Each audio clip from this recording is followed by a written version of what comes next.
ഉർവശി, മേനക, രംഭ, തിലോത്തമ ഈ സുന്ദരിമാരാണ് ഇന്ദ്രസദസ്സിലെ നർത്തകിമാർ. ഇവരിൽ ആരാണ് ഏറ്റവും മികച്ച നർത്തകി? അവരെ അങ്ങനെ താരതമ്യം ചെയ്യുവാൻ ഇതുവരെ ആരും തുനിഞ്ഞിട്ടില്ല. ഉർവശിയും രംഭയും ഇവരിൽ ആർക്കാണ് പ്രഥമസ്ഥാനം? ആ തർക്കം അവിടെ ആരംഭിച്ചു കഴിഞ്ഞു. ദേവന്മാരെല്ലാം രണ്ടു പക്ഷമായി തിരിഞ്ഞ് തർക്കം ആരംഭിക്കുകയും ചെയ്തു. ദേവേന്ദ്രൻ ഈ തർക്കം അറിഞ്ഞു കഴിഞ്ഞു. ഈ തർക്കം എങ്ങനെ പരിഹരിക്കണമെന്നായി അദ്ദേഹത്തിന്റെ ചിന്ത. മഹർഷിമാരും പണ്ഡിതന്മാരും കലാകാരന്മാരും ഒക്കെ നിറഞ്ഞിരിക്കുന്ന ഒരു സദസ്സിൽ വെച്ച് ഇന്ദ്രൻ ഈ പ്രശ്നം അവതരിപ്പിച്ചു. ആരാണ് മികച്ച നർത്തകിയെന്ന് നിശ്ചയിക്കുന്നതിന് അവരുടെ നൃത്തം ഒന്നിച്ച് കണ്ടതിന് ശേഷമല്ലേ തീരുമാനിക്കുവാൻ സാധിക്കുകയുള്ളൂ.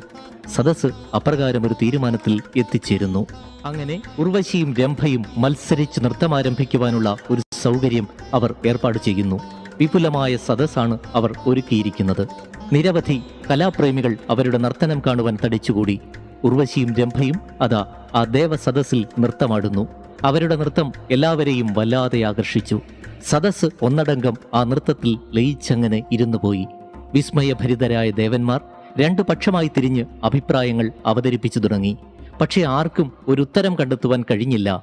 ആരാണ് മികച്ച നർത്തകി, ഉർവശിയോ അതോ രംഭയോ? അപ്പോഴാണ് നാരദ മഹർഷി തന്റെ അഭിപ്രായം പറഞ്ഞത്.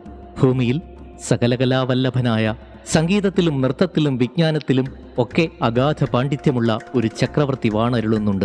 അദ്ദേഹത്തിന്റെ പേരാണ് വിക്രമാദിത്യൻ. ആ മഹാപുരുഷനെ നാം ഇവിടേക്ക് ക്ഷണിച്ചു വരുത്തുക. നമ്മുടെ ഈ തർക്കത്തിന് ഉചിതമായ പരിഹാരം അദ്ദേഹം നിർദ്ദേശിക്കും. അത് തീർച്ചയാണ്. അദ്ദേഹത്തെ ഇവിടേക്ക് എത്തിക്കുവാനുള്ള ശ്രമം ഉടനെ ആരംഭിക്കുക. നാരദ മഹർഷി പറഞ്ഞു നിർത്തി. ഇന്ദ്രൻ ഈ അഭിപ്രായം സ്വീകരിക്കുകയും ചെയ്തു. അങ്ങനെ വിക്രമാദിത്യനെ ദേവലോകത്തേക്ക് കൊണ്ടുവരുവാൻ തന്റെ സാരഥിയായ മാതലിയെ ഭൂമിയിലേക്ക് ഇന്ദ്രൻ അയക്കുകയും ചെയ്തു.